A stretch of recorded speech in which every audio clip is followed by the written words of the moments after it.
Terima kasih pimpinan, Bapak Ibu anggota Komisi 3 yang saya hormati, Ketua KPK Pak Firly beserta seluruh jajarannya. Setelah saya mendengar apa yang dipaparkan oleh Bapak dan data yang diberikan kepada kami, bahwa untuk target tadi telah disampaikan oleh beberapa anggota Komisi 3 bahwa target ini dulu tinggi terus sekarang terlalu rendah. Maka menurut saya untuk tahun-tahun yang akan datang, target itu bukan hanya KPK given, Pak, tapi harus juga melihat potensi yang dimiliki.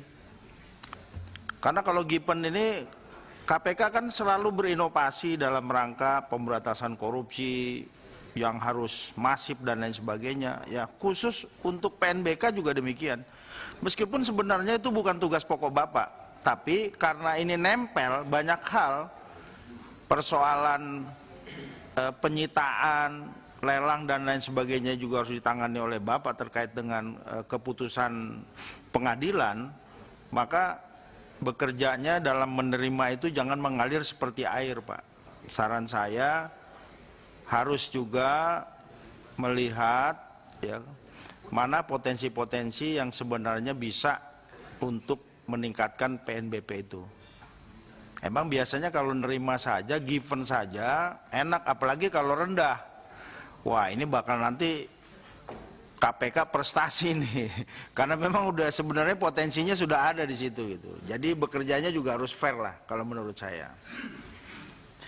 Yang berikutnya, bahwa pemberantasan korupsi, Pak, bukan hanya menangkap pelaku kejahatan korupsi, namun harus juga ditangani soal sistem dan regulasinya, lingkungan kerjanya, mentalitas aparat penegak hukum, termasuk karakter dari para pemimpin yang ada di instansi-instansi terkait, baik itu di kementerian, lembaga, BUMN maupun di pemerintah daerah.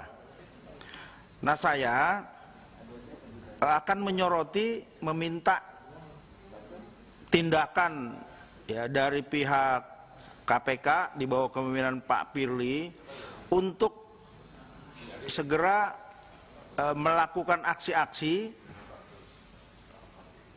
karena saya akan menyampaikan ini terkait dengan persoalan yang dirasakan oleh masyarakat. Tadi Bapak menyampaikan bahwa 2021, 2022 ada kajian, ada langkah-langkah yang akan dilakukan. Misalnya soal pertanahan ini kan BPN, ini dirasakan oleh masyarakat. Selama ini BPN jika ada duplikasi ataupun sertifikat yang timbul ya, yang tidak memenuhi haknya karena ada main di bawah meja, ya mainnya di bawah meja, Pak. Kalau saya mainnya sukanya di mall. Itu jangan prosesnya larinya di pengadilan saja, Pak. Tapi kalau jelas-jelas dia melakukan konspirasi antara petugas BPN dengan orang yang mengusulkan, tapi padahal ini bukan hak dia, sehingga mafia tanah ini timbul. Karena selama ini selalu kalau BPN menerbitkan salah, ada duplikasi, ya silakan saja diproses di pengadilan. Nanti di pengadilan yang akan dilihat mana yang benar, mana yang salah. Persoalan kalau seperti itu saja, saya yakin tidak akan selesai. Jadi lakukan tindakan yang tegas terhadap pegawai BPN yang memang sengaja melakukan praktek-praktek itu dalam rangka menciptakan mafia pertanahan. Itu yang pertama soal BPN, Pak, karena rakyat banyak dirugikan. Kedua di PLN, Pak. PLN ini masyarakat banyak dirugikan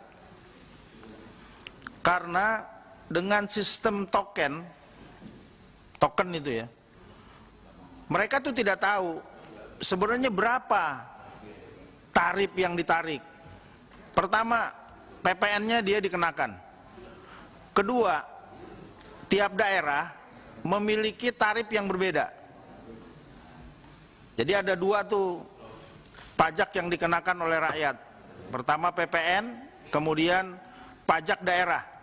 Karena pajak daerah namanya pajak penerangan jalan umum, PJU, Pak.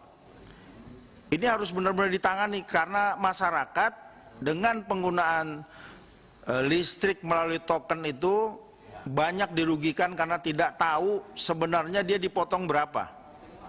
Itu dalam sisi masyarakat. Kemudian yang berikutnya, setiap pemerintah daerah itu selalu given, menerima hasil setiap bulannya yang disampaikan oleh PLN. Pemerintah daerah, ini yang pungut pemerintah kabupaten kota ya Pak. Kecuali Pemda DKI langsung provinsi, karena otonominya ada di tingkat provinsi. Dan mereka rata-rata setiap daerah keberatan terhadap nilai yang diberikan oleh PLN di setiap wilayah-wilayah itu. Kenapa? Karena selalu given. Meskipun setiap tahun diaudit memang oleh BPK, tapi saya berharap KPK, karena dari hal yang tadi disampaikan di Bapak di buku ini, itu ada penanganan masalah PLN, tapi baru terfokus soal siapa penerima subsidi. Tapi ini tidak kalah dahsyat Pak. Ada 514 kabupaten kota kalau tidak salah. Kemudian ada satu provinsi yang nilainya Pak, putaran uangnya setiap tahun itu triliun Pak. Tidak kecil itu. 1 menit lagi waktunya. Ya, terima kasih. Itu mengenai PLN Pak, tolong ya. Kemudian di pelabuhan juga sangat dirasakan, bukan hanya di masyarakatnya, tapi juga di pengusaha-pengusaha pelabuhan. Pelabuhan itu adalah pintu gerbang ekonomi, karena arus barang ekspor import maupun lokal beredar. Ya, di sini juga Bapak sebutkan terkait dengan sistemnya saja, tapi perilaku-perilaku di dalamnya tentang korupsi dan gratifikasi juga itu sangat masif.